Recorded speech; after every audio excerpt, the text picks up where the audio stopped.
दोस्तों, जब हम प्याज की नर्सरी तैयार करते हैं और बीज का अंकुरण होने के बाद लगभग 20 से 25 दिनों के अंदर ही हमारी जो प्याज की नर्सरी होती है उसके अंदर पीलापन आना शुरू हो जाता है। कभी कभी शुरुआत में प्याज की नर्सरी बिल्कुल हरी भरी होती है, मगर कुछ दिन बीतने के बाद उसके अंदर हल्का पीला होना स्टार्ट हो जाता है। अगर इससे सही इलाज यानी सही दवाई या सही किसी औषधि का स्प्रे ना किया जाए तो ये जो नर्सरी होती है ये पूरी तरीके से सूखने लग जाती है।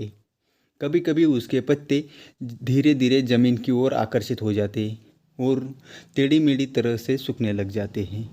उसकी लंबाई यानी कि जो रोप की हाइट होती है वो बनना बंद हो जाता है, मतलब उसकी जो बढ़वार है वो होती नहीं है। उसी के साथ उसकी जो रूट्स होती है वो सड़ने लग जाती है। रूट सड़ने की वजह से नर्सरी धीरे धीरे पूरी तरह से ख़त्म हो जाती है। ये जो वीडियो के अंदर देख रहे हैं आप, ये वही प्रॉब्लम है।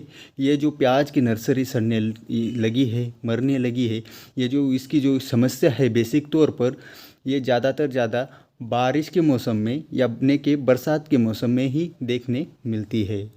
तो दोस्तों, नर्सरी में पीलापन की वजह से लगभग सभी किसान परेशान हैं। तो दोस्तों, आज हम इसी के ऊपर ये वीडियो बना रहे हैं कि प्याज की नर्सरी में पीलापन, रूट्स का सड़ना और नर्सरी में रोप की हाइट बढ़ने का बंद होना, ये सब का मुख्य कारण क्या है, इसके बारे में आज हम बात करने वाले हैं। तो नमस्कार दोस्तों, स्वागत है आपका अपना चैनल यूनिवर्सल एग्रोटेक। अगर आप इस चैनल पर नए हैं तो चैनल को लाइक, शेयर और सब्सक्राइब करना ना भूलें। जो प्याज की नर्सरी के अंदर पीलापन होता है और सूखने का जो पहला कारण है, ये पहला कारण ये भी हो सकता है कि आप अगर प्याज की नर्सरी में पानी ज़्यादा देते हैं, यानी कि नर्सरी के अंदर पानी का प्रमाण ज़्यादा होता है, तो पीलापन की समस्या नर्सरी के अंदर बढ़ जाती है।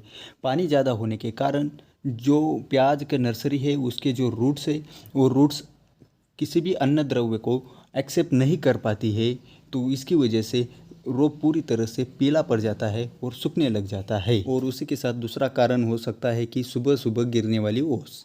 जब हम ठंड के दिनों में जब हम प्याज की नर्सरी तैयार करते हैं तो ठंड के दिनों में सुबह सुबह गिरने वाली जो ओस होती है, अगर उसका प्रमाण ज़्यादा हो जाता है तभी भी प्याज की नर्सरी में पीलापन देखने मिलता है। और तीसरा कारण ये हो सकता है कि फंगस का अटैक।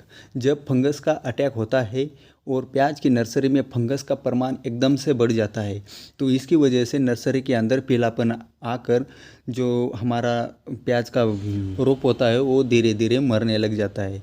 उसी के साथ चौथा कारण जो है, जब भी हम किसान भाइयों कोई स्प्रे का कॉम्बिनेशन यूज करते हैं और कभी कभी कॉम्बिनेशन गलत हो जाता है और अगर वही गलत कॉम्बिनेशन स्प्रे कर दिया तो उसकी वजह से भी प्याज की नर्सरी के ऊपर साइड इफेक्ट देखने मिलता है। पांचवा कारण कि प्याज की नर्सरी में ज़्यादा प्रमाण में NPK का यूज़ अगर किसान करते हैं तभी नर्सरी में पीलापन आ सकता है।